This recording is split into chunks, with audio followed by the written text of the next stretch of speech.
अस्सलाम वालेकुम दोस्तों की हाल चलो चुप कर रहे वीडियो बनाने दे मस्त जोक मारा ये हंस रहा है अस्सलाम वालेकुम दोस्तों की हाल चाल है। उम्मीद करते हैं तुम सारे ठीक होंगे। मैं मोहम्मद जमशेद सादक, तुम देख रहे हो साडा यूट्यूब चैनल केड़ा चोरी जमशेद सादक। शुक्र है याद आ गया अच्छा जी अज हुण अज साडी रात की वीडियो पहली रात की वीडियो बना रहे हैं, अगे कोई नहीं सी बनाई ते अज तैयार कर रहे हैं। की तैयार कर रहे हैं भाईजान दसो जरा। ये है जी मसहरी तैयार कर रहे हैं ते मसहरी ये किधर तैयार हो रही है? ये लकड़ सीधी हो रही है जी। अब्दुल्ला साहब हुण मशवरा देंगे भी इस तरह तैयार करो, इस तरह तैयार करो। हाल है बस आ गई है रोस ते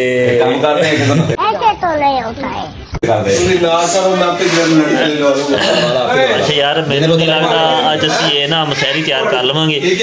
बाकी देखो जिदा जिदा तैयार होंगी असीं तुहानूं ऐसा ना फिर दिखाते जावांगे नाले दसते जावांगे। हाँ कवाड़ी आ गई आ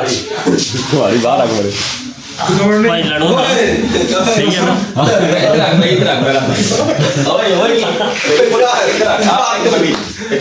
हेलो देखी ध्यान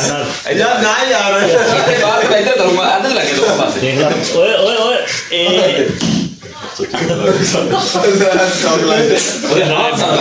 बैड बिगा कर देना की होया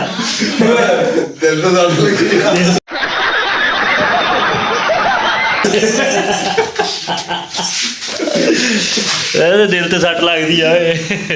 अच्छा यार मैं थोड़ा जिहा इन्हां नाल असीं कम कुम करा लीए ना फिर बाद विच दिखाने तुहानूं जिद्दां जिद्दां तैयार होंदी गई। टुट गई हैं इन्नी तो कट गई बाकी मैच हो रहे टुट गई मैं तो निशान तो लाना छोटी बात जब ला दूंगी तकरीर बस कंजरा मैच हो जाना मैं ये सही ना बनी ना। हेलो जे तो बन गई सही जिन्ने बंदे ने देखना ये तेरे आर्डर आने लग जाने ठीक है तेनों अपनी दुकान बंद करनी पैनी है। जे सही ना बनी ना जिन्ने बंदे ने देखनी है ना उन्हें बंदे की लानत आने लग जानी है तेन ठीक है। वो तो मैं तो तेन हजे तो लानत पाने हाँ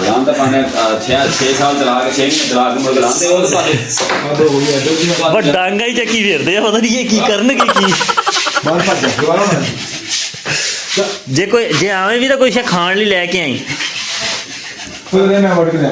हाँ बस ये सारा जुगाड़ ही लगना दुआ करो सही बन जाए। असी इलैक्ट्रीशियन तां मन्नीए जे कंध नाल पक्खा लाओ तो आह ही पक्खा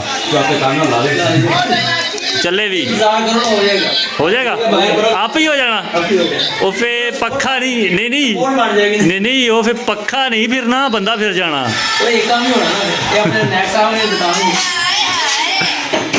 अच्छा यार आ है दुल्हे साहब का कमरा हाँ जिहदे पक्खा लग रहा वा जे अज लग गया तो लाने वाले देख लो असीं किन्ने जने क्योंकि मस्जिद लाया ना मस्जिद भैया थोड़ा हल्का चुक लो नहीं थोड़ा ना नहीं लाते असीं अपना गया वा भी असीं ले बस तुसीं मसीह का काम समझ के कर रहे हो ना।